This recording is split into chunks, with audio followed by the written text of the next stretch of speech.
The Jeremy Swayman situation has escalated in Boston. Will they consider a trade at this point? Plus, we talk rivalry series and PWHL training camps in our women's hockey spotlight.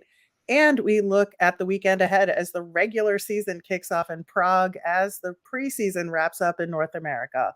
All that and more on today's Locked On NHL podcast.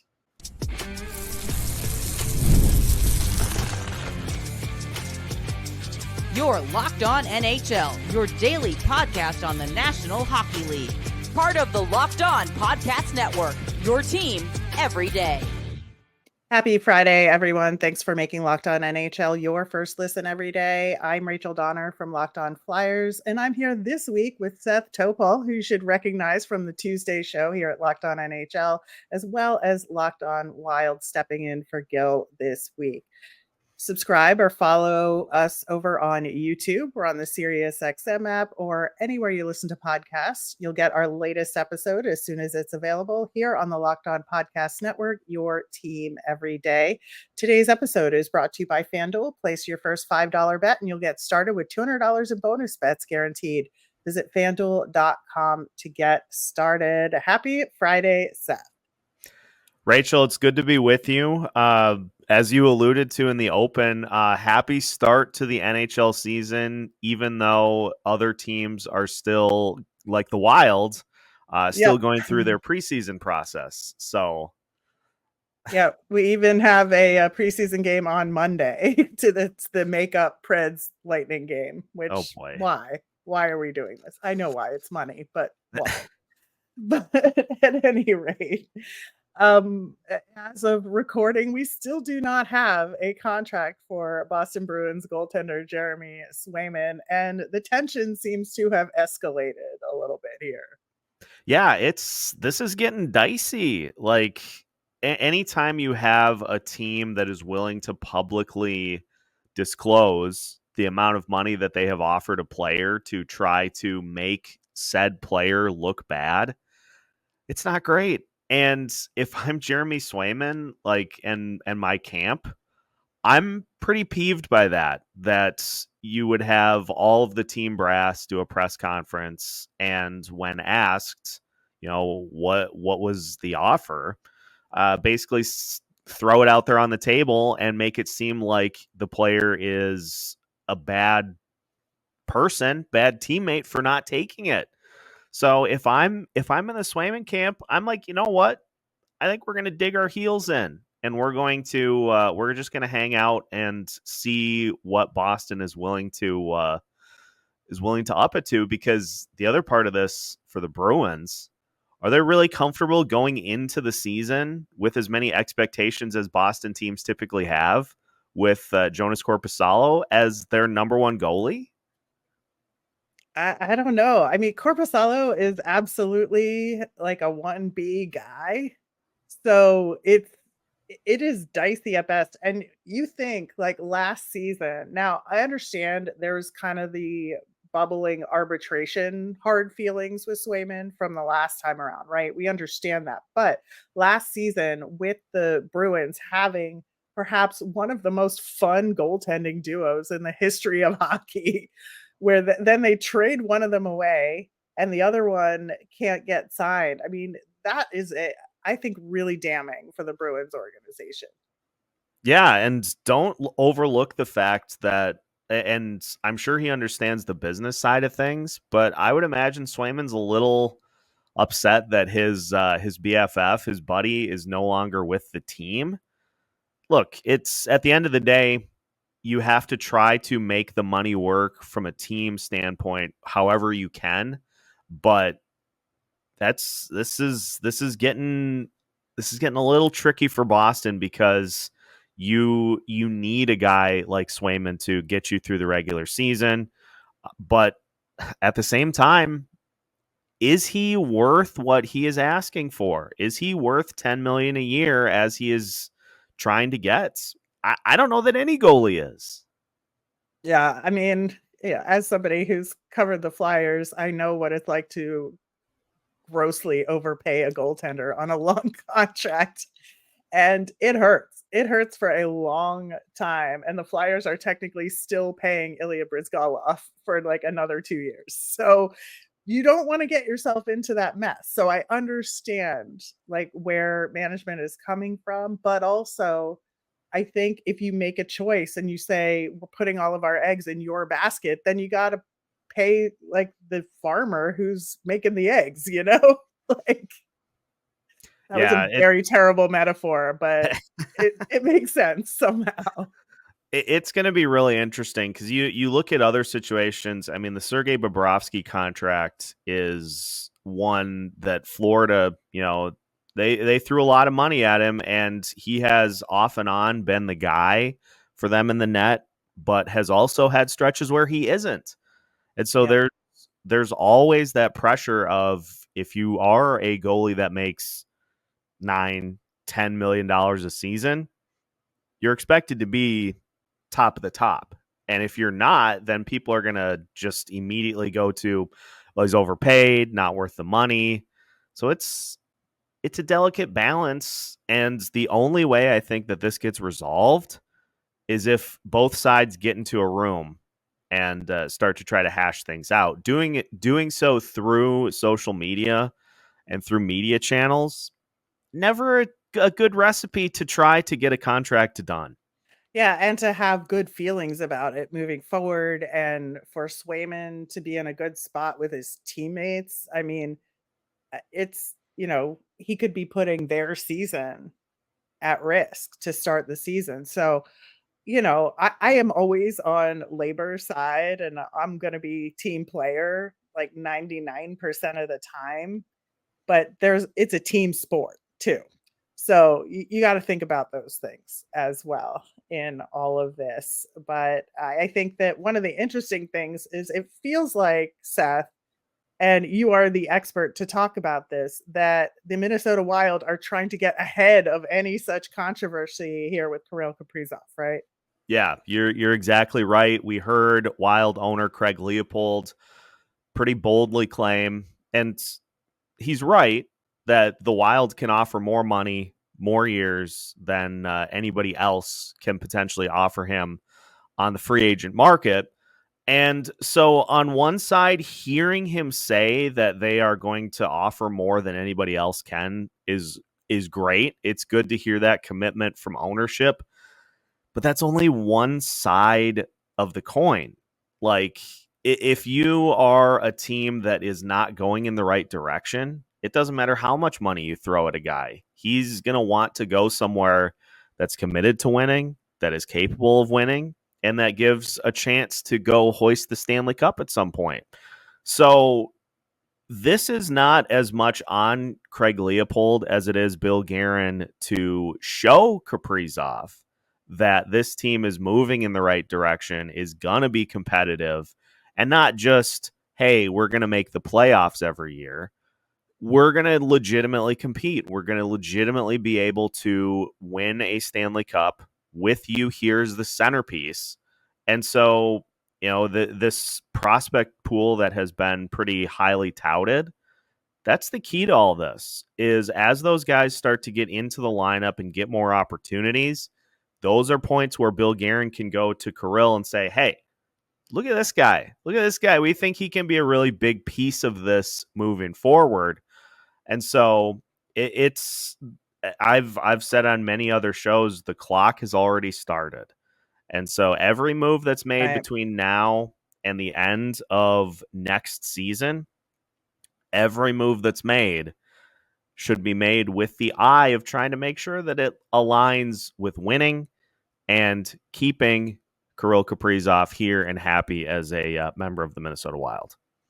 Yeah, it seems like they kind of have to have a very clear timeline for all of this because like the next trade deadline is going to be huge for the Wild in terms of are they going to acquire additional pieces to move up a timeline for Kaprizov, right? Yeah, and that's why this season is so important, because you missed the playoffs last year, and it feels like if you miss for a second consecutive season, now if they get a bunch of these highly touted prospects into the lineup by the end of the year and get them some experience, that's one thing. But it feels like if they have another season like they did last year where they're really trying to go for it, nothing goes right, and they end up on the outside looking in at the end of the year, feels like 2 years in a row of that is going to sour things quite a bit. So there's pressure to make the playoffs. There's also pressure to just keep the ball moving forward, so Right. that you don't get a situation where Kaprizov's like, "Nah, I'm okay, thanks though," and looks to go somewhere else. Yeah, well, that's something to keep an eye on this season for sure. Monday is the deadline for rosters being due to the league, so it should be an exciting weekend for all teams making those final decisions.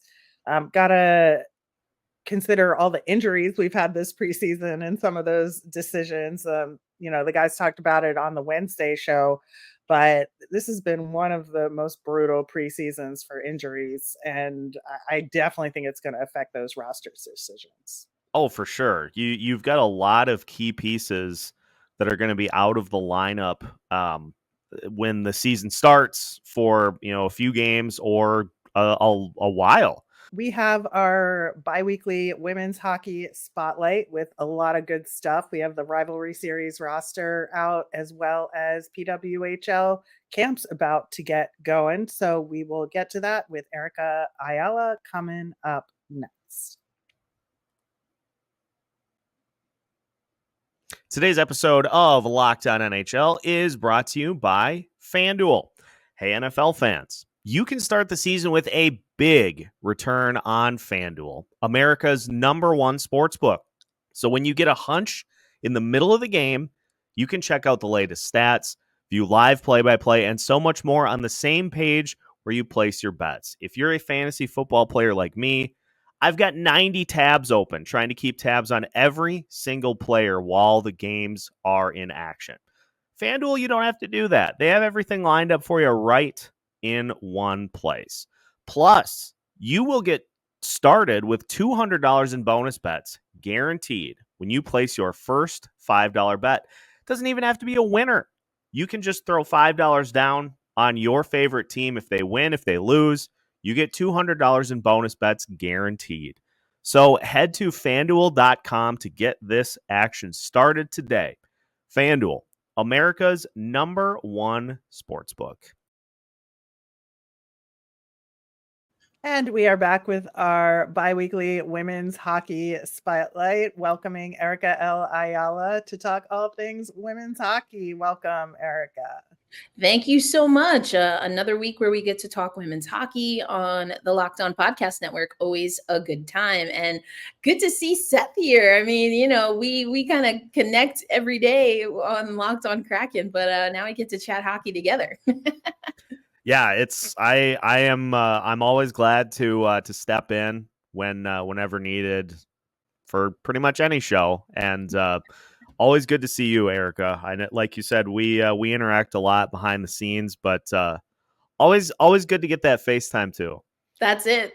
And love that we have a representative from the state of hockey as we are about to talk about the USA, at least, roster for the Rivalry Series. So the United States and Canada for several years now have really been making this a mainstay of the schedule, getting ready for Worlds, especially important when we have an Olympic year. So gearing up for 2026, which is kind of wild.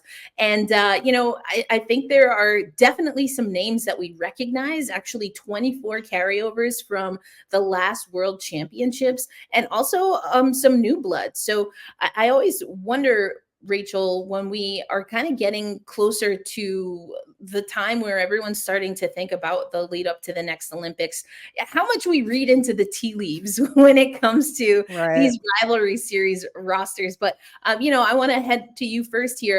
Is there any player that really stands out? I think I have a few names you might mention, but who stands out to you as far as someone that you're eager to see skate for USA? Yeah, the thing is, I think it's really smart for them to stay consistent from this past Worlds because they were integrating some younger players into the lineup for that tournament. Now, unfortunately, They did not get the gold medal. Well, unfortunately for me, because I'm a USA fan. But I think that, they made a lot of progress on that front. So it's good to see a lot of the younger players back. And I think that, you look at Joy Dunn, who obviously sister to Jinsey being on the team is a really good thing to see. I think Tessa Janicki was a really good addition to the lineup as well. But you still have some of those vets, and you have your solid goaltenders in Aaron Frankel, Nicole Hensley, and Gwyneth Phillips is the third goaltender there. But I just really feel like this is a good balance, and like it's a really good thing for them to work toward another Worlds where maybe this group can then take that next step. Yeah, absolutely. Some of that consistency. And that's going to be really important. From the last Olympics, Seth, we know that this team, USA Hockey, has gone through a lot of coaching changes before the Olympics in Beijing, after the Olympics. We know that, players like Brianna Decker, who suffered a terrible injury in that Olympics. Yeah. She has since retired from USA Hockey. So some of this young blood is really good here. And I think, someone that I always take a look at is, when you think of Layla Edwards and being able to play for Wisconsin, I know that's a little bit, it's not necessarily what you want to hear, Seth, being from Minnesota, but all that being said, being in that WCHA territory, how just elite these programs are, and to have a player like Layla Edwards once again as a part of this roster, really being able to put a stamp on USA Hockey, you have to think is a good thing. Oh, for sure. And, I just like that you have players all the way down at that collegiate level, and you go all the way up to having some of that winning pedigree that the Minnesota Frost are able to bring to the table. And you got the big names on the roster: Kendall Coyne Schofield, Taylor Heisey, Grace Zumwinkle, Kelly Panic, like big pieces that were able to help Minnesota Frost to the Walter Cup in their inaugural season. Like they know what it takes, especially when the chips are down too, I think is an important part of this puzzle. Like not everything's going to go right every game, every shift, every period. And so having those vets, having that winning pedigree on this roster is going to help be able to put this roster in position of, hey, we're down by 2 goals. Let's go get one, get back into this. Like as much as Team USA wants everything to just go according to plan the whole time, it's not going to. And so anytime you have players that can pull you in the direction you need to go, you're doing good things. Yeah, and I think what you're also talking about is that there's a nice blend of players that have been there, done that, and again, players that are coming up. And I think that USA Hockey has struggled in that area. I mean, Kendall Coyne Schofield, definitely Hillary Knight. I mean, they came up as such young players and are still elite level players. And now you look at a Kayla Barnes. I don't even know, Rachel, if we can consider her in baby vet territory anymore. I mean, she's been around for a while. Yeah. Again, that speaks to how young you can come up in hockey, right? And make a name for yourself, especially on the international stage, which is what we certainly see for USA Hockey and their development plan. But, what is that balance from what Seth is saying, the good parts, right, of having that veteran leadership? But at some point in time, you have to also make sure that those players, that they're not like, oh, well, Kendall Coyne Schofield's on the ice, so I'm going to defer and default to that. Or Hillary Knight is on the ice, Kelly Panic is on the ice, I'm going to defer and default to that. There has to be also, I would imagine, Rachel, something where the coaching staff is really building up and integrating, whether it's through lines and deep pairs or just expectations, and putting aces and places on the ice. Yeah, and it is interesting because you do have a roster of 17 PWHL pro players, 9 NCAA players. And so those NCAA players are going to naturally default to those professional players, but some of those college players have to start taking leadership roles in order to make this team successful, I think. And that'll be the interesting part. There's 3 games in the rivalry series that starts November 6th and goes through November 10th, but it's all out west in San Jose. And then Salt Lake City, though they're not playing at the Delta Center, they're playing at the Maverick Center where the ECHL team in Salt Lake plays. And then Boise, home of Hillary Knight. So I think that'll be a lot of fun. Well, Idaho is home of Hillary Knight, not Boise specifically. Right. But, yeah. Which is interesting because I don't think we've ever had a rivalry series out there. And if we read into the tea leaves, I'm just saying, as far as U.S. soccer, sometimes they'll do some of those. Is it too early? I don't know. I don't know. I don't know. Is it too early? Am I jinxing it? I'm just saying, like, DT is not, if this is the end, is what we're getting in the WNBA right now. I don't know. Yeah. Is Hillary Knight going to be a little more forthcoming? We'll find out. We do know that the PWHL is going to do mini camps. And I think this is really interesting because we've seen this. I'm talking specifically from the Locked On Kraken perspective because we're the newest team. Well, yes, we're the newest expansion team on the block. And so this is the first time we got to see our players compete in a rookie camp. And I think there is something to when you have a competition outside of the organization that it really helps assess things. It helps, get the players kind of just ready for action and also an expectation to come into camp with a certain level of fitness. And so we're going to see, Rachel, that this is something that the PWHL is continuing on. And Montreal is going to kind of host a few teams for these mini camps.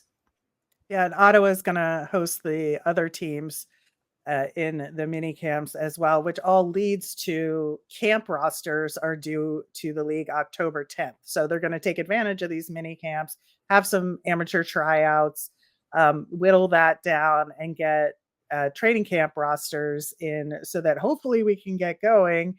And then when are we starting the season, Erica? And that's the big question. I will be honest. I think I just assumed based on what we had heard last year, we know they started on January 1. And they had said to us that in the future we'll move to a different schedule. But now it kind of feels like maybe we are going to see a later season. I mean, they're not going to be ready to start. If like you said, the rosters are due, in October, they're not going to be ready to drop the puck. It doesn't sound like, but then we just talked about the rivalry series and you're going to have a decent amount of players from USA and Canada that are going to need to be at the rivalry series. So does that mean we have a late December, January start again, Rachel? I would hope they'd start mid-December so that at least it's like we have something leading into the holidays. It would probably behoove them to be able to sell some merch at games before Christmas. So from a business perspective, I would hope, they would get things going, but because if they come out of the rivalry series, go straight into main training camp and then could start around early mid-December, that would probably be the best timing for them. They do have several new arenas, so figuring out logistics is a challenge. Right. Figuring out the schedules in those rinks may be a challenge. So who knows? We don't know yet. Could be happening right now. Could happen in 2 weeks. We don't know. We don't know. And maybe this is a lead up, right, Seth, to say, hey, we have this rivalry series and then we're going to go right into the season instead of maybe a start stop. Maybe that's a possibility. It feels like you want to have a little momentum going as you get this season started. And, there are some other key pieces that still need to take place for the PWHL season, i.e. the schedule. Need to have a few things still ironed out, but I do like the idea of kind of ramping up and pushing into the PWHL season with a few events leading up to it.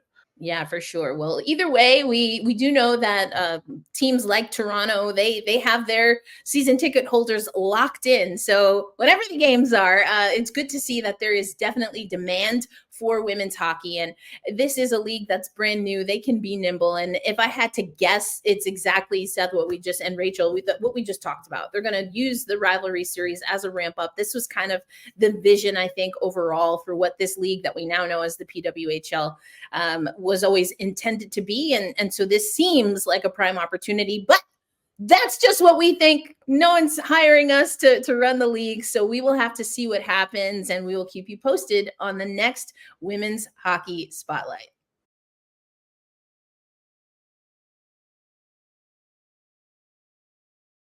All right, looking ahead to this weekend's action, of course, it's headlined by the NHL Global Series in Prague this year between the Buffalo Sabres and New Jersey Devils, which, like, how perfect a combination is this given the whole Lindy Ruff of it all, right?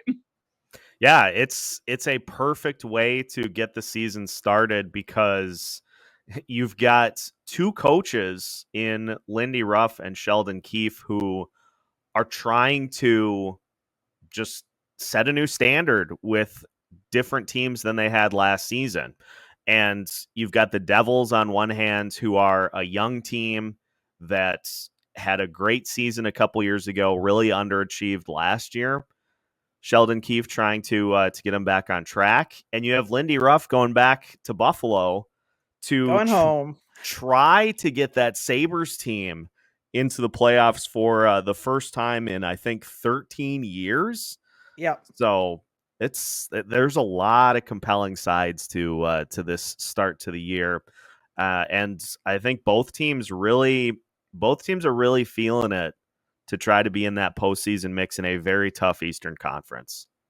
Yeah, and I think, with the Sabres looking at, again, their 13-year absence, they got off to a slow start last year, and they did pick it up and have like a really good run kind of late in the season, but you can't do that again. Like it just proves that you get off to a slow start, it's going to bite you at the end of the season. You have to rack up those points early, and I think that's what they're trying to emphasize this year. Now the Devils are doing that too. However, I think with the Sabres, it was a very interesting choice to go back to Lindy Ruff, given that he'd been there before. But they do have a new captain in Rasmus Dahlin, and it feels like they're just trying to build a new culture there this time around. And I think that maybe the goaltending is still a bit of a question in Buffalo, but there seems to be a new and better feeling there. And sometimes that's enough to get you off to a good start. Yeah, and I always look at the rule, well, the guideline essentially, that if you are in a postseason spot by the time we hit Thanksgiving, usually you are in the postseason when the season ends. And so if you stumble out of the gates, it's not a like end all be all, but those first 2 months, if you're not at least kind of holding serve, it's tough. Like the Wild did this last year where they had just the awful start to the season and spent the entire year trying to climb out of that hole. It's a lot if you don't at least, if you're not within a handful of points of those teams that are in the postseason. It's so tough to try to make up all that ground as the season goes on. And so I think both of these teams, not only for what happened last year, but just for this new era, starting the season off on the right foot is, I think, more important because your fans are looking at these changes and saying, hey, this is it. This is the year. We got what we need. Let's go out and do it. And if you even 0-1, like the reaction to starting the season 0-1 compared to 1-0 is massive. And so it's just about trying to get just that right foot out the door. First step you take off of the front door onto the sidewalk. You don't want to fall down. You don't want to stumble. You want it to be a nice, easy step down. And it's going to be fun to see how these two teams stack up as we start the season, while other teams are still trying to figure out who's going to make the roster. I know, it's so weird. The NHL scheduling is so weird on that front. I do want to talk about the Devils though, because they deserve some equal time here. I think that, obviously last year seemed like an aberration with all the injuries that they suffered, and they seem to be mostly healthier this season. Obviously, Luke Hughes being out is a problem, but with just one major injury, I think they can overcome it. It's just, the barrage of injuries they had last season was too much. And last year they were projected to be a playoff team, obviously didn't come to fruition. I feel like the Devils are like Lucy with the football kind of team. They're projected to do well and exceed expectations every year, and then they just don't. And I hate to like fall for it again, but it kind of feels like this is the season where it might happen for them. Well, and they finally found the guy in net in Jacob Markstrom. And the hope is that he can come in and be better than what they've had over the last few seasons in net. But which also has been abysmal. It's been really bad. I mean, I have been throwing out Philip Gustafson trade rumors to New Jersey for like 2 straight seasons because of what they've been putting between the pipes. And so they're hoping that Markstrom can stabilize, but you also wonder how much it's going to revitalize him going from a Calgary Flames team that was clearly on the downslope to going to a Devils team that is trying to be a huge piece of this Eastern Conference playoff puzzle. You would imagine that that's going to give him some new life in his bones, but it all comes down to the health. It all comes down to being able to play games, and if Markstrom can give them 50 to 60 starts, that's going to be a huge piece for them to try to get back to where they want to go. Yeah, and I think, if your top guys like Jack Hughes and Nico Hischier, who's really come into his own, I think he was one of those slower to develop guys, but he has turned into a really phenomenal two-way player, I think, in this game. I think if those two guys especially can produce, I think you're looking at, potentially a team that could compete for the division title here. Yeah, they've got enough talent to do it. It's just a matter of Sheldon Keefe being able to get a little bit, just pull a little bit more from that roster. Like that's what the best coaches in the league do, is they take the roster that they have and they find a way to pull just a little bit more from everybody on the roster. And if he can do that, and if they can get, better goaltending from Markstrom to borderline good or elite, they're going to be just fine. Yeah, I think so too, but it should be an interesting couple of games over in Prague. You mentioned the weirdness of the regular season overlapping with the preseason. Even weirder, I just know this from a Flyers perspective, that the Devils were scheduled last night for a preseason game while their main NHL team was over in Europe. So the Flyers had to play an AHL New Jersey Devils team in the preseason, basically made it a useless game for the Flyers, right? Couldn't put any of their top guys out there. It just a huge, huge mistake on the part of the league. And not only that, but it was the 7th preseason game for the Flyers, which what are we doing there anyway? So that is my bone to pick with the league related to the Devils. Can we not just have like a full separation between preseason and regular season? Do this on Tuesday and Wednesday. Like have this series be just straight up itself and then start the regular season. I get why they do it on the weekend, because they want like Europeans to be able to go to the games, right? Yeah. And make it a fun party atmosphere. So I understand that. But maybe then let's end the preseason on Wednesday or Thursday before the Friday, Saturday games, or however you're going to schedule it. Give everybody the full rest of the week and the weekends to cut their rosters down while they watch both teams play. I don't know, because this happened last year, didn't it? Where it's like there's preseason going on after the global. Yeah, I don't like it. In the meantime, there are no games on Sunday, preseason or otherwise, and then the regular season starts Tuesday. So by the time Gil and I return next week, we will be talking about some regular season hockey ahead. Very excited to do that. And Gil will be back on Monday talking to hosts from around the Locked On NHL network about what's going on with their teams. Thanks for making Locked On NHL your first listen today. Now go check out the Locked On NHL Prospects podcast covering the future stars of the NHL all year long. Part of the Locked On Podcast Network, your team every